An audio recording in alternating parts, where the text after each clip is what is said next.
It is the largest cash seizure in Miami-Dade police history. Over $24 million found inside the 1.8 million right here. The $20 bills section. You almost have to pause and ask yourself, what would any normal person even do with $330 million in cash sitting in one place? That question became the center of a wild storm after explosive claims began circulating that federal investigators had taken a serious interest in Floyd Mayweather's Miami property. According to the version of events being pushed online, the attention didn't come out of nowhere. It was tied to years of tax trouble from his active fighting days, layered on top of lawsuits, debt claims, alleged financial misconduct, and questionable crypto-related business drama. In other words, this wasn't being framed as one isolated problem. It was being painted as the moment where a long trail of money controversies finally caught up with one of boxing's biggest icons. Money made, money made, money made all day. You know, right here, a light million. Over there, counting up another million over there. Walk with me, ladies and gentlemen. Let me take you into my life.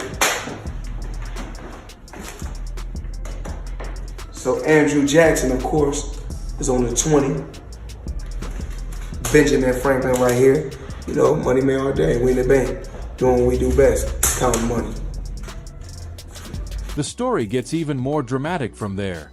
The claim is that authorities first tried the obvious route: go after the banking channels, freeze what they could, and trace the money the standard way.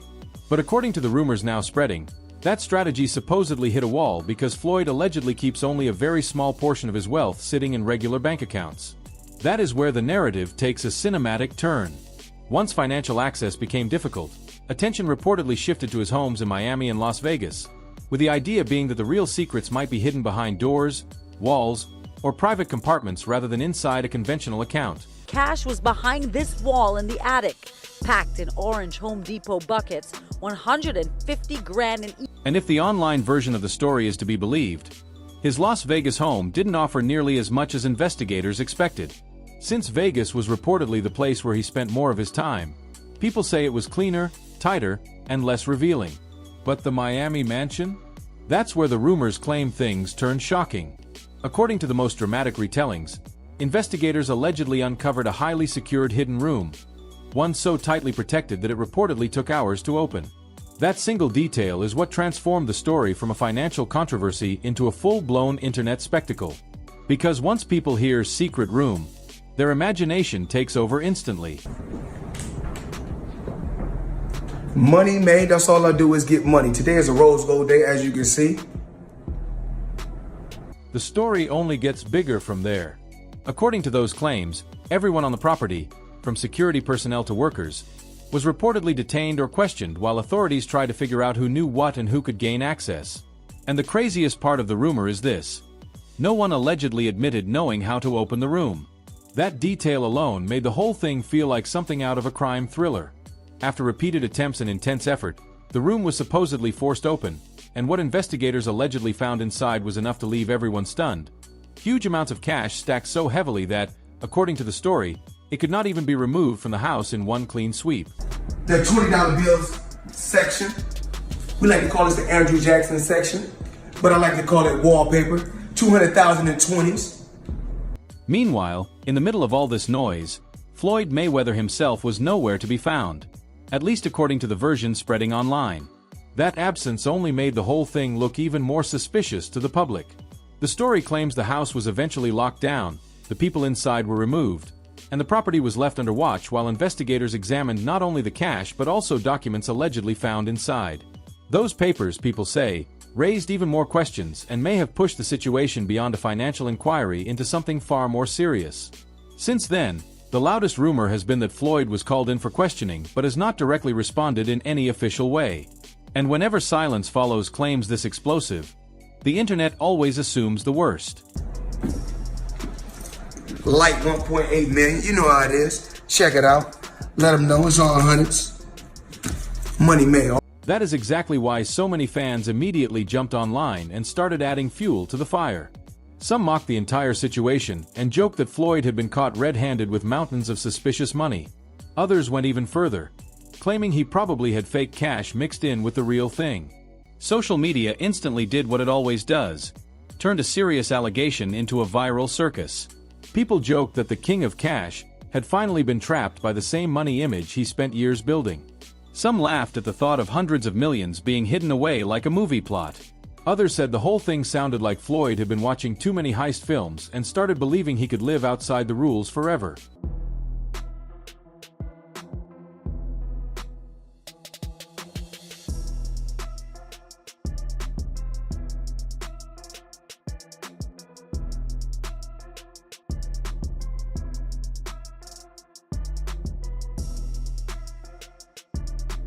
A lot of the comments weren't just jokes, they were openly vicious. Some fans said his home sounded like a real-life board game built on bragging, greed, and tax problems. Others mocked his ego, saying the size of the cash stash matched the size of the personality. A few even said that if such money really existed, it should be seized and redirected toward people who actually need help. And then came the darker punchlines, with critics joking that maybe all those exhibition fights were cash-only operations for a reason.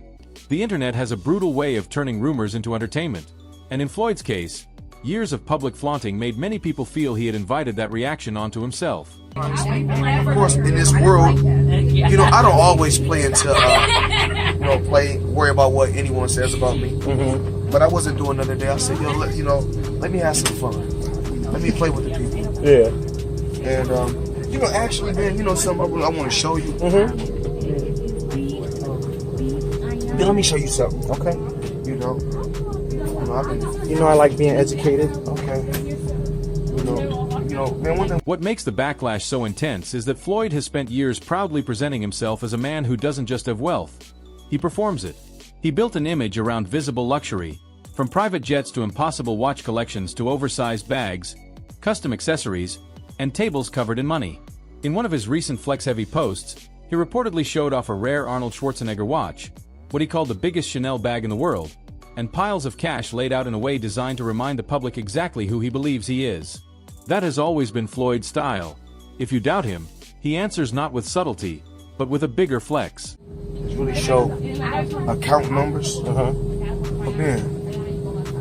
man, last time I checked, it's still right there. Ooh, hold on, let me get, oh shit. Man, it's still right there. Oh shit. I still got it. Okay. I still got it just for the record.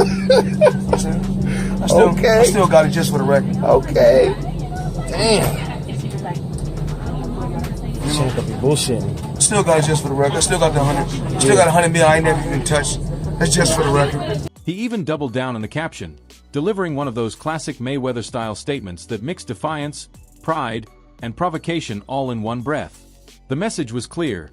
Other people can whisper, hate, or judge all they want, but he sees himself as a self-made black man who rose from poverty, beat the odds, built legal wealth, and refuses to apologize for showing it off. He framed the display as independence, as proof, as a celebration of everything he earned. That is exactly what makes the current rumors so compelling to the public, because they clash violently with the image Floyd insists on projecting. On one side, you have the billionaire performance. On the other, you have accusations of taxes, debt, and financial smoke. Time to go. Let's go.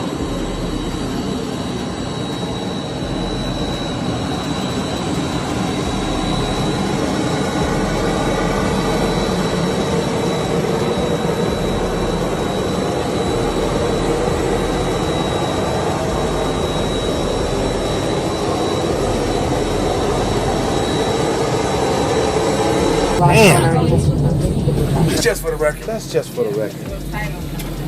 That's crazy though that after all these years, they still. It doesn't. The thing is this, man. Mm-hmm. You must realize this. Just about life.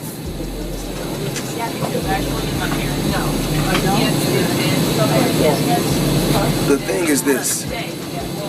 If you don't have no money, you ain't gonna have no money problems. You know what I'm saying?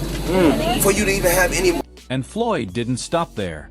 In another post aimed directly at critics, he basically mocked the people who spent years complaining that all he talks about is his cars, jewelry, mansions, women, clothes, and money. His answer was essentially, "You spent 2 decades hating while I spent 2 decades building a legacy." That has always been his mindset. He treats criticism like proof that he matters. He turns backlash into fuel. But this time, the response from the public felt different. People weren't just annoyed by the flexing, they were questioning whether the flexing itself had become a distraction from deeper financial pressure. Or to keep them talking about what you're doing. It's obvious you must making some noise some type of way. So I'm making some noise some type of way. Whether it's in the ring or out the ring. Like I showed the people, actually, I paid, I think it was in 2015, I think I paid them, that was just 3 checks, but I gave him another check. I think I gave him over 34 million. That's what I paid. And check it out.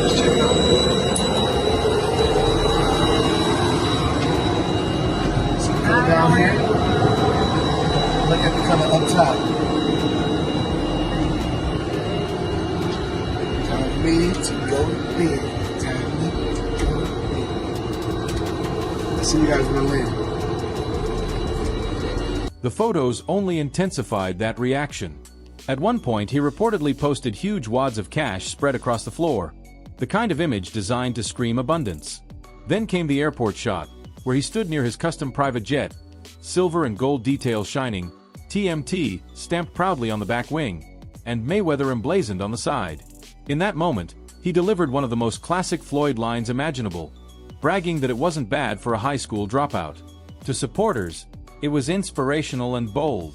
To critics, it was another example of a man desperately trying to convince the world, and maybe himself, that everything is still untouchably solid. Half of that. Yeah. Right? Well, he's in Nevada, so which is no state tax. So basically, all you have to do is give him that 33%. Yeah. Skip, I get it, and I get the fact like all they're gonna do is waste my money anyway, but that's not the way you do it. The reactions were split, but the negative side was loud. Some users flat out called him insecure. Others said that anyone who has to show off that hard is usually trying to cover a deeper weakness. A few brought up the old criticism that Floyd is obsessed with proving himself because he never truly feels secure. Some mocked him for trying to come across as motivational while doing little more than flashing status symbols. But not everybody joined the pile-on. A number of fans still defended him, saying his success remains one of the greatest examples of drive, discipline, and skill in modern sports. To them, Floyd is simply showing the world what he earned. These 4 special timepieces right here come as a package. Forbes just done a crazy story on the Hue collection. I need you guys to go check it out. Now, when I travel, I like to take 7 watches, 7 Ivy & Co watches. Now, I know in the past, I talked about 30 watches, 40 watches, but now it's all about the Hue collection and these 3 watches. Ivy & Co, let's go, the Hue collection. Still, the tax story just won't leave his name alone. That's one reason the rumors keep growing. Some critics even claim that a tax receipt Floyd posted on social media may not have been what it seemed, accusing him of using it to shape public opinion rather than settle real concerns. Whether that accusation holds any truth or not, it shows how little trust some people now have in the image he presents.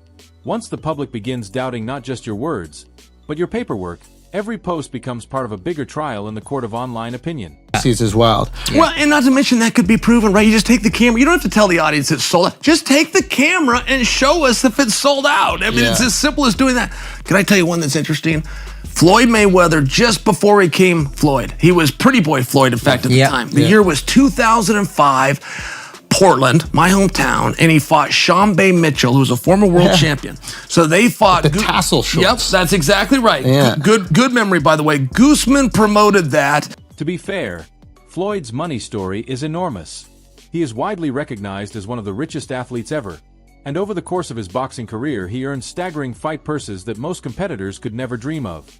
Even after retiring from professional competition, he continued making money through exhibitions, businesses, endorsements, and property ownership.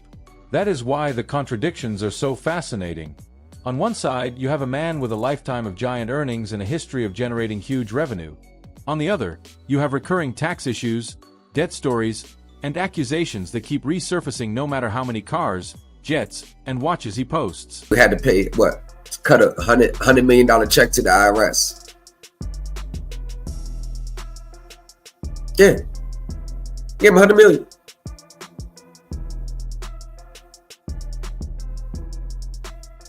Now, if someone in this camp introduced him to someone that knew the game and that could save him money, he would look at that as a business move. And Floyd himself has never been shy about addressing taxes directly. In one of his more boastful social posts, he claimed he had paid an 8-figure tax amount and used that to remind everyone how much he must have made in order to owe so much. In another, he reportedly said he had just paid the IRS around $18 million while retired, suggesting that people should imagine what the number looked like when he was fully active. That kind of statement is designed to sound powerful, and in one sense, it is. But it also confirms just how massive the tax pressure around his finances has been for years. But then he has security. Well, if it don't work, at least got the money to pay him off. So I think it's a low risk, high reward for him. So I think in that situation, people with money like Mayweather, they'd be like, I'll try. The legal side of the story adds another layer. Reports going back to 2017 suggested that Floyd had disputes involving tax payments and that his team used the legal process to buy time while awaiting incoming fight money. According to coverage around that period, one strategy involved arguing that certain holdings were illiquid, meaning the wealth existed on paper or in assets but was not instantly available as spendable cash. That distinction matters, because it explains how someone can be extremely wealthy and still run into immediate pressure when a huge bill lands at the wrong moment. It also shows why the difference between net worth and liquidity is so important in Floyd's case. I really am disappointed. The thing is that Floyd is what they call an independent contractor. And what happens is that when you become an independent contractor, Skip, if you make $230 million, they give you 2 checks or a check for $230 million. It is up to you. The bigger picture becomes even more interesting when people compare the two versions of Floyd Mayweather, Pretty Boy Floyd, and Money Mayweather. The first era was about violence, speed, dominance, and pure boxing hunger. The second was about skill, defense, IQ, branding, and astronomical wealth. They were almost two different careers living inside the same man.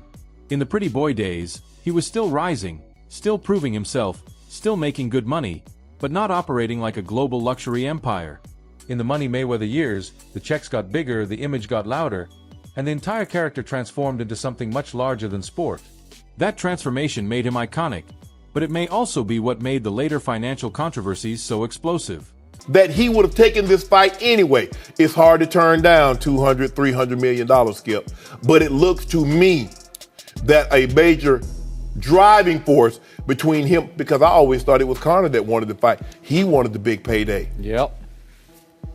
But deep down, Floyd needed this payday because he got to settle a score. And let me tell you how the IRS works, Skip.